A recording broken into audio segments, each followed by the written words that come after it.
back, rail fans, to the I Saw It Online YouTube channel. This is another episode of Trains with Shane. Not a Will It Run video this time, because what we have today is brand new. Well, new, may have been new old stock, but it was purchased as new, and it better run because it wasn't real cheap. Wasn't too bad. As you can tell, it's a Bachmann. Oh no. But it is a GP40 in BNSF colors with DCC and Sound equipped. Get the product number there. I have had this thing for quite a while, 6 or 8 months at least. It's actually the first DCC N-scale locomotive I purchased, if I remember correctly. I just haven't thought much about it. I did kind of a review unboxing early on, but I didn't like the quality of the video once I put it together, so I never posted it. So now that I've got a slightly better camera here and setup, let's get into it. So let's open up our box. To Bachmann's credit, they package these things very well. Many layers. Got a hard case, a semi-rigid plastic shell. Let's be careful to get this out of here. You can see this this thin, non-abrasive, soft film. Here's our prize here. Let's set that down for a moment. You'll notice up here, spare compartment, there are a couple of Rapido style couplers if you wish to install those, because there's a lot of Rapido coupler equipped rolling stock out there in the world. I own quite a few pieces. Instructions, warranty. I know at one time in their life, Bachmann had a lifetime warranty on their stuff. I'm not sure if they still do. Probably would have to fill out this card and register in order to receive warranty benefits, if I had to guess. So here's our guy. Yeah, GP40. I like them. Some people are not a fan of this specific orange BNSF color scheme. I happen to like it fine. A little bit dusty. I had this sitting out for a while and just never ran it. Does come with Bachmann's, I think they call them Easy Mate couplers. A little bit large, you know, not real prototypically sized, but I've heard they work well. The shank on that one makes it look kind of funny. It's a little bit long. The paint on this thing looks pretty good. Let's get zoomed in here, see if we can get a little bit better. The parting lines between the yellow and the orange stripes look a little bit fuzzy to me. But again, it's not horrible. There's dust all over this thing. You get what you pay for, you know, in most things. And this is a budget-oriented DCC and Sound locomotive. The handrails and the stanchions are very rigid. More so than you would expect for plastic of that small diameter. The front handguards look good, or handrails rather. Missing tiny little spots of paint in the white there, if you can see. That may be from me taking it in and out of the protective wrapping. The walkways, or the steps rather, the paint on those doesn't look too bad. Here we've got our F and our GP40. Oh, I guess it's a -2R. It's good to know. Molded in truck detail, not fantastic. Basic details on the side of the tank here. You got an air tank and some other stuff. We've got our cutout for our speaker down here. The fuel tank doesn't look very prototypically accurate. Again, it's a Bachmann. You have to kind of temper your expectations with the expected price point of these things.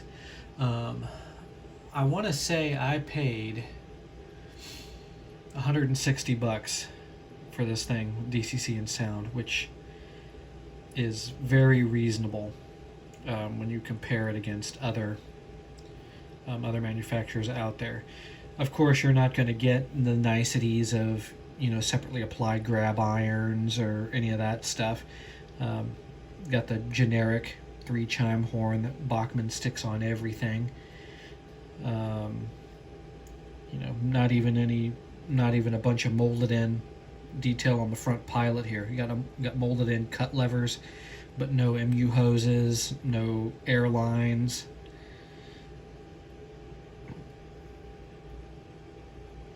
Again, we've got our GP40-2R there on that side.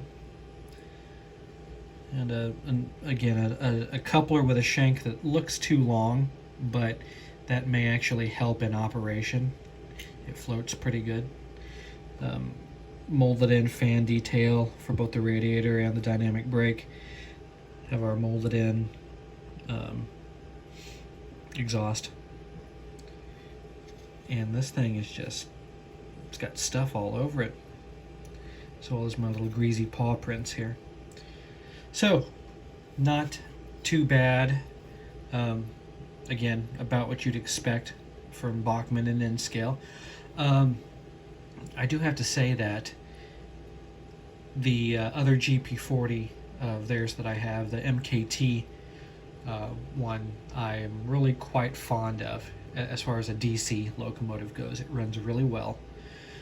And Bachmann in the first N scale with the metal truck gears were good.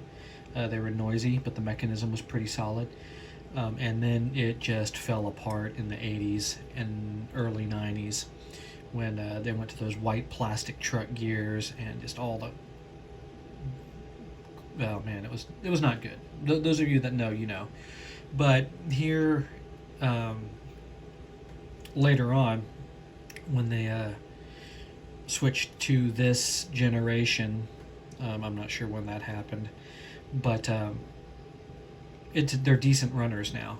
And as far as DC goes, they run up there with some of the best. And they're DC only locomotives. You can pick those up for a lot less than you can a brand new Kato or an Atlas. And so definitely worth the money if you don't have a lot of it to spend. So now that I've rambled on enough about that, let's get this over to the switching layout, find out what it does and what it does not do. Then I will see you guys over there. Alright, we are over on the switching layout. You guys know I'm using Arduino components with a DCC++ EX setup.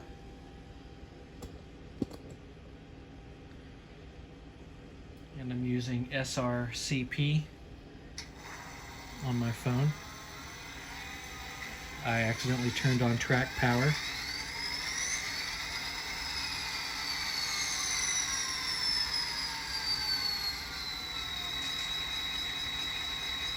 There's our startup sequence. You can hear that turbo being gear driven at low RPM, singing away. Hear the air spitter valves in the air system. I would rather start the prime mover startup sequence myself rather than having it come on with track power. I don't know if that's a feature that I can change in the Econami CVs, but something I may try. Anyway, we've still got the DCC address of 3 on this thing because, like I said, I've not ran it. Let's do F0. Turn on our headlight here. For some reason, the refresh rate of the LED versus the refresh rate of the camera in the viewfinder makes it look like it's flickering, but it's not in real life. Let's try our bell, our horn.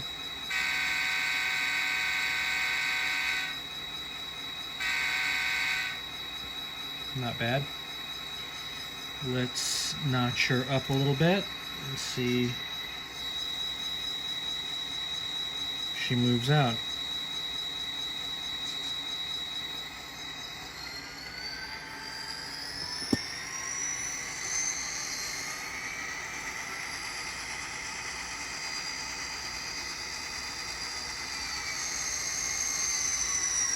Let's bring her back.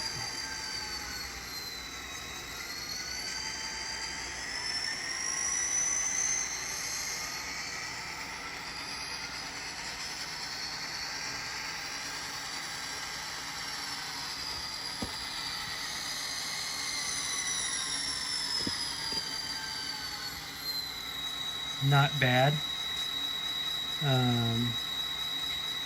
We could probably dial in momentum and stuff into that. These settings are as it came out of the box. The sound is nice. I liked the, it almost sounded like it had a little bass to it in the startup sequence, and that's something I've always associated with the big turbo 16-cylinder EMDs. Just something that I remember from my childhood and growing up. The ying ying ying noise of the turbo might be a little too pronounced, but you know, I'm splitting hairs here. I think it sounds pretty good. It does have dynamic brake noise and stuff like that.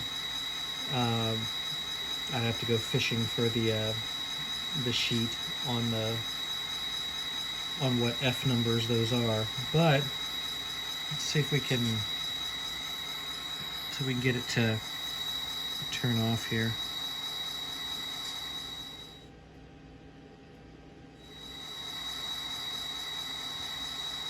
I wonder if we can get it to shut down.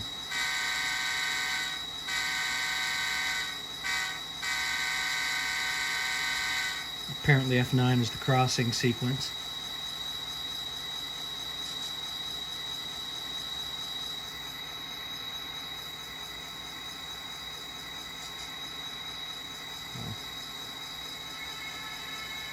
Well, there's our radiators. Although that could be dynamic brake. Anyway, we can always kill track power. Well, I think that's going to do it, guys, for my little review of Bachmann's N scale GP40 with DCC and sound value equipped. I'm a fan, guys. I mean, I realize it's not an ESU Loc Sound equipped Atlas or a Kato or a scale train, but it's like $160 brand new, so I'm not going to complain too much about that. Honestly, the only complaint I have about it overall is that I can't find the DCC and Sound in the MKT version, so don't be surprised one of these days if I end up doing a little shell swap on that to my MKT, since that's my preferred road. So anyway, guys, I want to thank you for joining me on another Trains with Shane episode. Kind of a quick and dirty review on this rather than a will it run, because like I said, I was pretty sure it was going to run because I bought it new.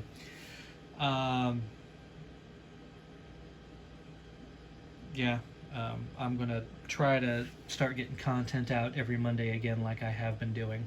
So see if we can get back on track. So I want to thank you guys for joining me. Stay safe, and I'll catch you next time.